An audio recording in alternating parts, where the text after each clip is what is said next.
Natif, ikhwan wal akhwat yang sedang menempuh hakikat kesucian jiwa rahimakumullah. Bertorikoh berarti meyakini konsep adanya keterlanjutan tugas-tugas nubuah yang diemban oleh para aulia Allah.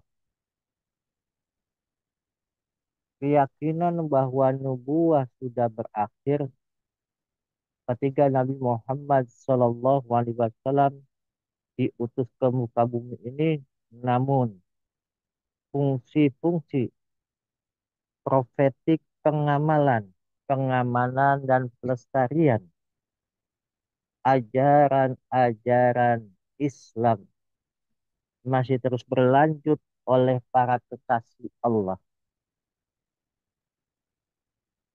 Para kekasih Allah atau wali Allah di setiap zaman.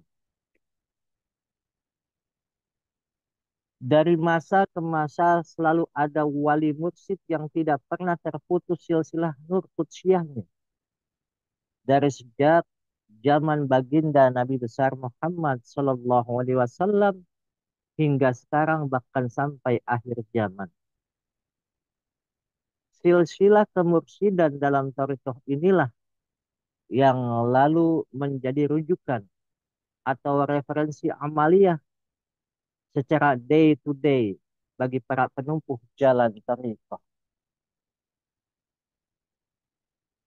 Para mursyid adalah the living book atau the living book dari sunnah nabawiyah dan cermin akhlak Al-Quran.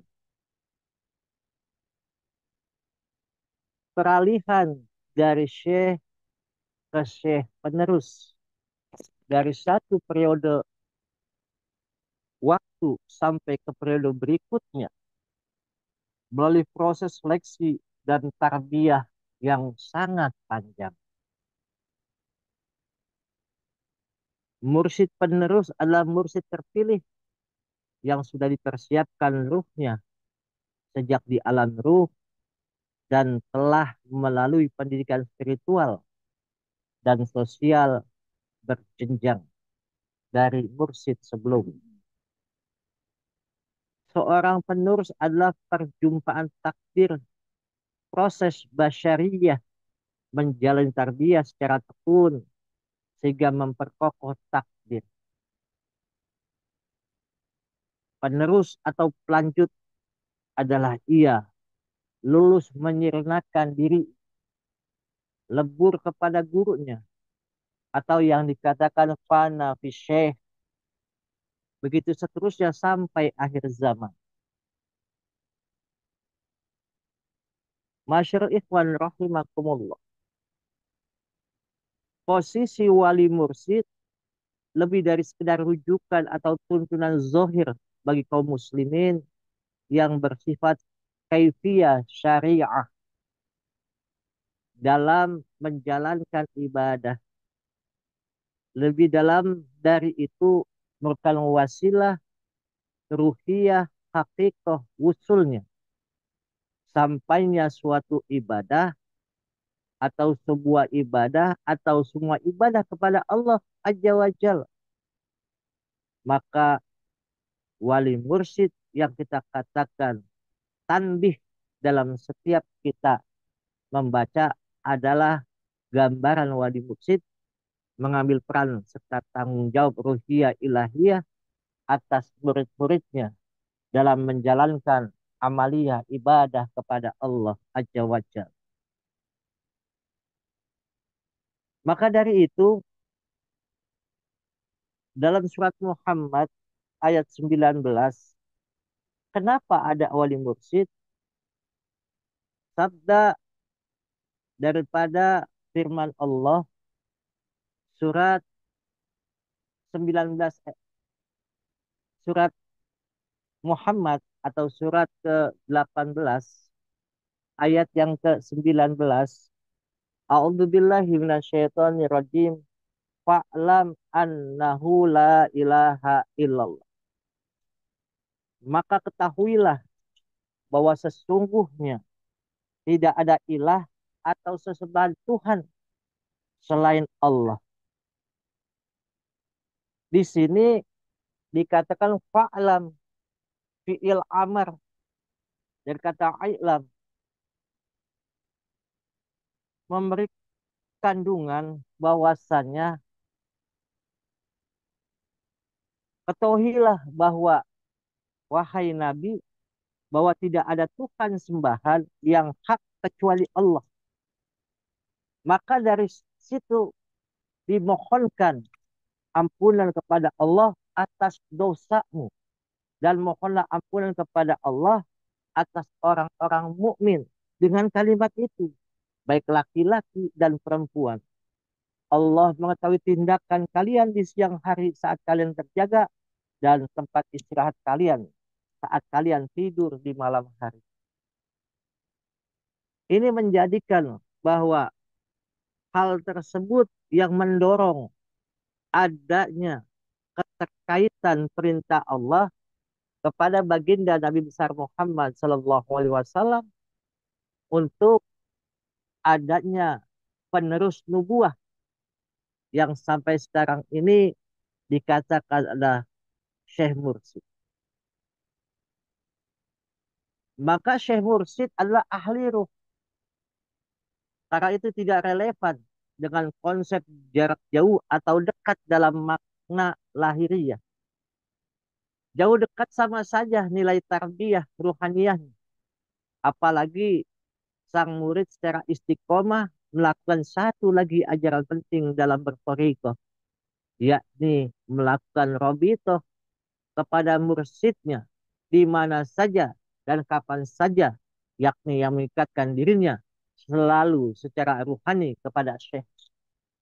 Abah sudah menjabarkan kepada kita bagaimana untuk namanya mengikatkan diri kita pada Syekh Mursyid. Pertama, kita diajarkan untuk mendawam dalam berwudu.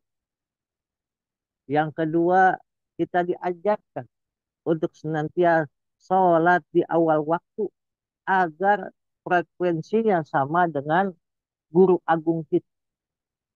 Dan dikala kita keluar rumah pun diajarkan oleh guru kita harus punya wudhu dan melangkah dengan kaki kiri, dan di sepanjang jalan Robito itu dengan membaca sholawat Bani Hashim. Itu cara kita untuk namanya mengikatkan diri kita secara lahiriah dengan konsep lahiriah itu menembus pada konsep batiniah atau ruhiyah. Maka makna kehadiran mursyid yang tidak harus berbentuk ruang yang terisi jasad, Syekh Mursyid menembus ruang di mana saja murid-muridnya berada. Dia ada di sana bersama mereka. Apalagi bila para muridnya non-stop robitoh kepada guru. Robitoh yang paling efektif dikala talqin itu sudah dimasukkan ke dalam ruhaniyah muridnya. Yang dimana dimanapun dirinya dapat hudur kepada Allah untuk sama-sama menyamakan frekuensi, menyamakan garis yang titik-titik yang panjang itu menjadi garis yang bagus sampai kepada mursyidnya, dan mursyidnya mengantarkan kepada Allah Azza wa Jalla. Untuk itu senantiasa kita harus meniru dan mengikuti ajaran Syekh Mursyid.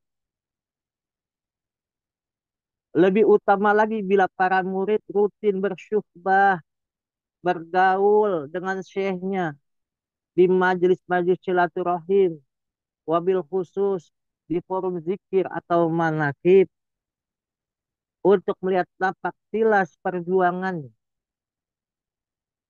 Banyak kita lihat bagaimana para muhibbin, para murid Tuan Syekh itu mengikuti bagaimana cara beliau berjalan atau cara beliau duduk. cara beliau sholat, lagam sholatnya, dan segalanya. Tujuannya apa? Tujuannya agar kita bisa seperti guru kita. Karena apa? Guru kita adalah uswah, contoh, uswatul hasanah, contoh yang paling baik untuk kita semua. Untuk kita bisa menapaki napak tilas perjuangan baginda Nabi besar Muhammad Sallallahu Alaihi Wasallam sampai kepada Abah Anom, dan sekarang kita mengikuti beliau agar tapak-tapak itu paling sedikitnya kita dapat melaksanakan.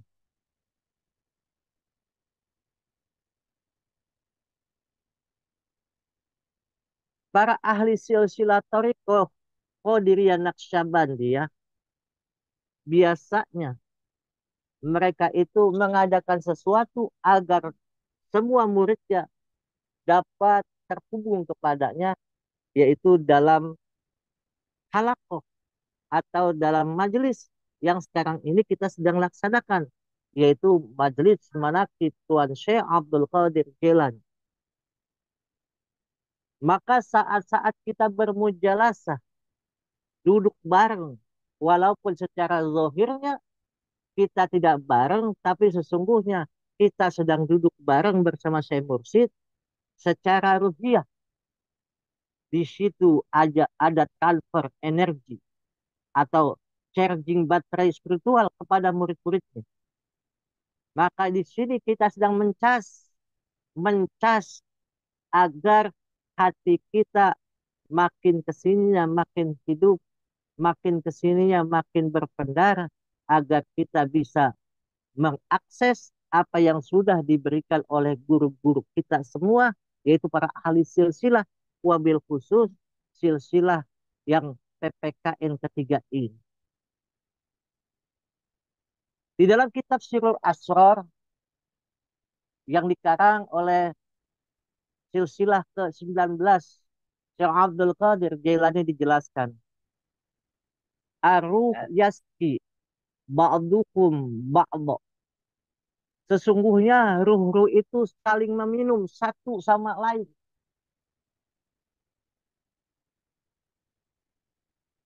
Jadi antara ruh dan ruh yang lainnya itu saling meminum. Maksudnya apa?